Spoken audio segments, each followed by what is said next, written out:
Any update on Terry today?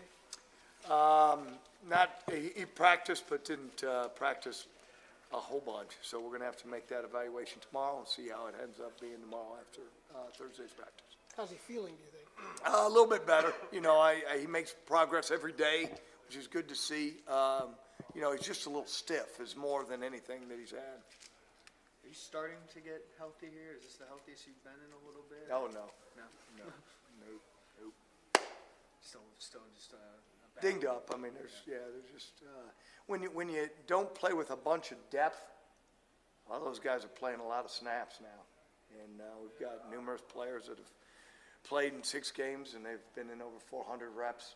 So that's just what happens when you don't have depth and you don't have a lot of extra guys there.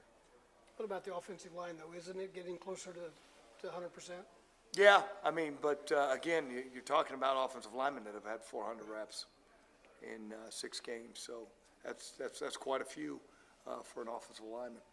You've kind of talked about you've had to get creative on offense because of that. I mean, how much have you guys gone through? How many progressions of this offense, I guess, have you been through? Well, I mean, again, you try to do certain things to help, do what you need to do to be successful, but it also has to be simplified because there's new guys at new places. So, we might have tried a few things, but it all comes back down to blocking, protecting the passer, and doing those things that you've got to do to be successful. Coach Beatty said he's finally started to get kind of a look of what this is supposed to look like. Yeah, a little bit. I mean, there's no question about that. When Hugh's back a little bit and Posic's back playing center, those are 2 football players that are good football players that have played here before. And, they were projected as being those guys, and they haven't been with us all year, so it's good to have those guys back. You talked about the first 3 quarters of that game, and then the defense played really well. What did you see from those guys that made their performance well? I thought we played with better enthusiasm. I thought that,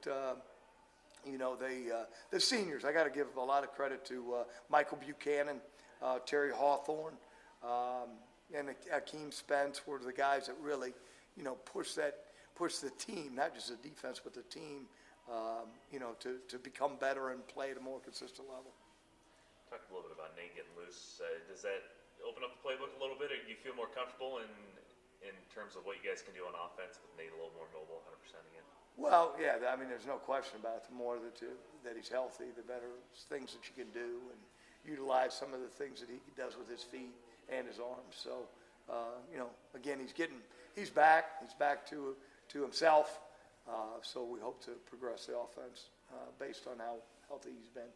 The players kind of rallied themselves before that Wisconsin game. Was that needed? They had that players-only meeting they were talking about. Yeah, I mean, that's as I've mentioned to them before, they've experienced this more than I have. I mean, it's been for them in the Big Ten, it's been 8 in a row.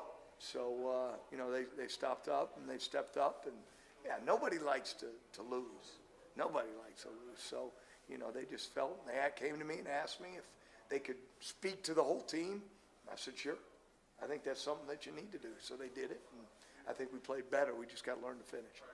Have you coached in the Big House? And if so, what are your thoughts of that? Oh, great place. No question to coach at. Yes, I have coached there. Is it any tougher than any of the other ones? No, it's loud, and just like all the other Big Tens. I mean, that's what I talked about last week, even though I hadn't been in Camp Randall as a coach on the sidelines. But, all these venues that you play at I mean, it's Big Ten football. That's what it's all about.